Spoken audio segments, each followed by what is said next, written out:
Hi, everyone. It's George Pennacchio, and thanks for joining us here. So, when I do television and I do a story on someone, usually it lasts about a minute 45, 2 minutes, maybe if I'm lucky. It's really hard to do an interview with someone who's been in the business for 70 years and only get 2 minutes. So, Ruta Lee has agreed to talk to us for about, well, several minutes so we can get some good dirt on her new book, which is called Consider Your Kissed. Ruta, thanks for joining us. Tell me this. You said you were going to write this book. People were telling you you needed to write this book. It took you years to finally get it off the ground and done. Did you exhale when it was all over? I'm still exhaling, my darling George. And I can't believe it's over because now that I read it, I say, oh my Lord, I didn't mention that. I forgot to talk about Frank Sinatra doing this. I forgot to talk about Lucille Ball doing that. You know, there are so many millions of things that still come up that I haven't written. So there's clearly another book in me. But George, you are totally responsible for the title of this book, Consider Your Ass Kissed. And solely because of you did I use that title. It's an expression that I mean with sincere, true gratitude for anything wonderful that has come my way, whether it's a teeny little donation to the Thalians or a $500,000 donation to the Thalians, whether it's a blessing of a good review from you, whether it was a helping hand from somebody else.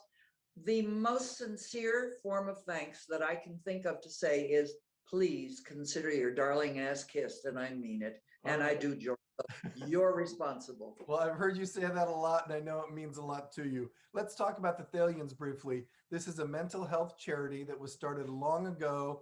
You ran it for a long time. Debbie Reynolds ran it with you, and it was about mental health when people weren't doing mental health, and yet the Thalians suddenly were. You know, we discovered that it was the hidden disease. And how did we discover it? Because we sent out Jane Mansfield and Mamie Van Doren. You want to talk about size and volume here? To find something for a group of young Hollywood types to support. They got tired of being called pot smoking, hard drinking idiots that had nothing to contribute. And they said, we sing and dance around the piano and have a few drinks. Let's sell tickets and we'll make money for a charity. They came back having found somebody that dealt with emotionally disturbed children. They said, all the good diseases have been taken. So they found this man that dealt with emotionally disturbed children, which is what the Thalians took on for about 18 years until we built the Thalians Community Mental Health Center, the first building that went in at Cedars-Sinai. And we took on everything from pediatric through geriatric cases. And then 55 years later, we said, holy mackerel, we're missing something very, very important. And that is the plight of the returning veterans. And let's face it, mental illness was the hidden disease. And we Thalians were shining a Klieg light, a spotlight into that dark abyss known as mental illness, and hopefully bringing it into healing. And that's what our returning veterans needed.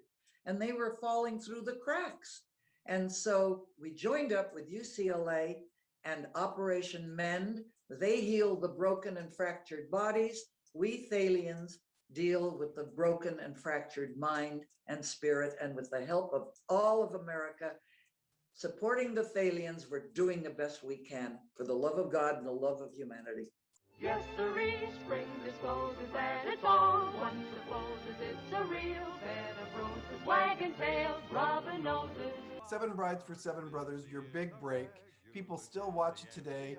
TCM talks about it today. It's one of those things that never has gone away. Is that the most loving support you get from your fans from that movie? I think from that movie, a lot from Funny Face, a lot from Witness for the Prosecution. But look, let's face it, probably the most fun I ever had in my whole life was being the leading lady to Frank Sinatra, Dean Martin, Sammy Davis, Peter Lawford, the Crosby Boys in Sergeants 3, which, you know, wasn't seen a lot on television like every other movie I've ever done, because it was in litigation, because I think that there was IRS holdings on both Sammy and Peter Lawford. So we don't see that on television as much as we've seen a lot of the other things. But oh boy, did I have fun making that movie. Wow. Didn't they kind of make you an unofficial member of the Rat Pack? I think I was an official member of the Sorry, please. I was the only girl around, for God's sake. They had to treat me well. But unfortunately, I didn't have an affair with any one of them. Just think of the books I could have written. They all treated me like their kid sister and always sent me to bed early. Look, you've had this lengthy career that I mentioned here, but you have come at it with a joy. And when I look at your resume, Ruta, the one thing I see is that it's almost like if there was a job and you wanted it, you took it. And then another one would come its way immediately. And I specifically point out the television Westerns because you did so many TV Westerns that you could put them all together and have a season of something. You're right. You're absolutely right. And, you know, to this day, I am grateful to the wranglers, the cowboys, the real guys on the set that wrangle the horses and the cows and the goats and the sheep and the whatever, because they taught me kind of the American way about a lot of things. They're the real Americana boys, you know, and they taught me to be grateful for everything that came my way. And they taught me how to get on and off a horse without stumbling.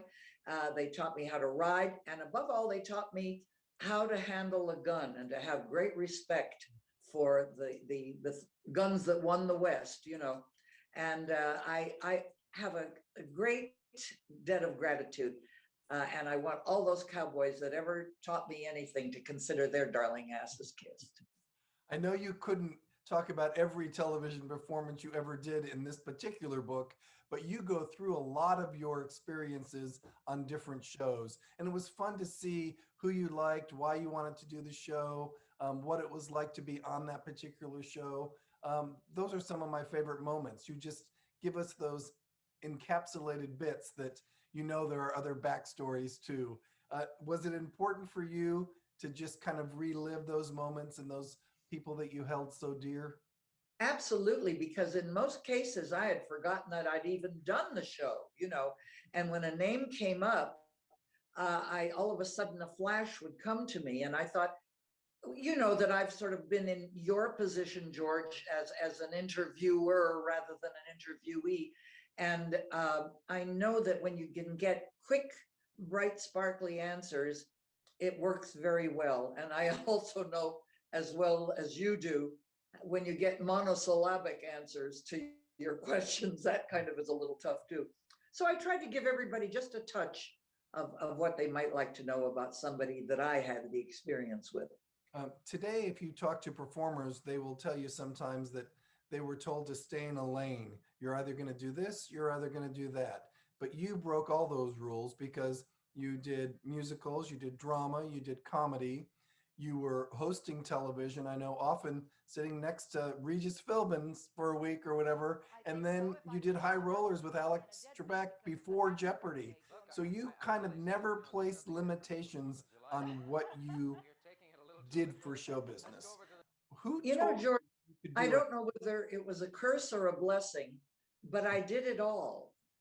And, you know, very honestly, between you, me, and the millions of people tuning in, my most lucrative career choice was to become, upon invitation, of course, a guest celebrity salesperson at Home Shopping Network.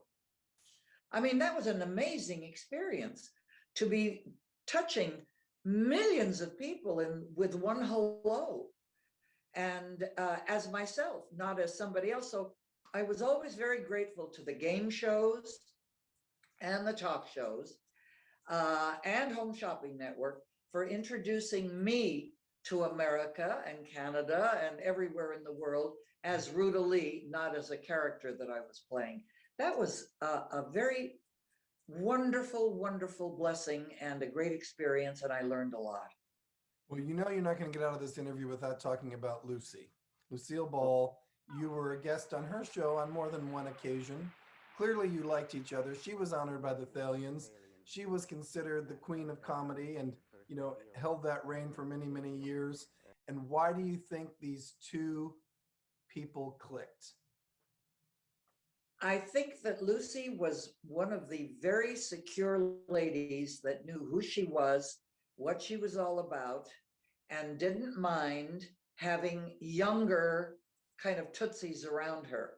I was younger than she, a little bit older than Lucy, Lucy Arnaz, I mean.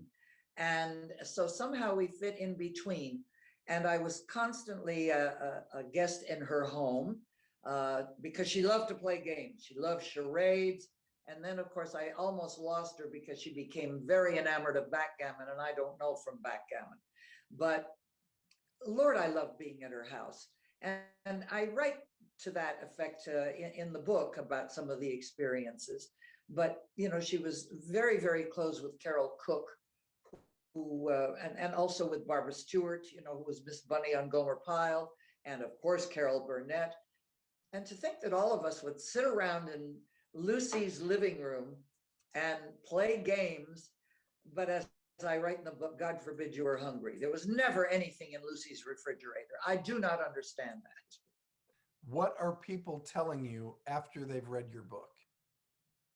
The best, and I hear it constantly, is that it's like sitting down and having a conversation over a cocktail with me.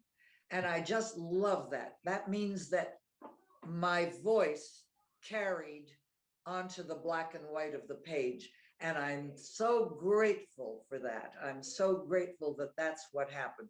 Basically, it is what happened. I recorded and it got transferred. And thank God the editors didn't change it, which is wonderful. So, do you have a promise for your potential readers who haven't bought the book yet? Yes. And the potential is that even though it might be virtually, please feel it. Consider your ass kissed. Again and again and again.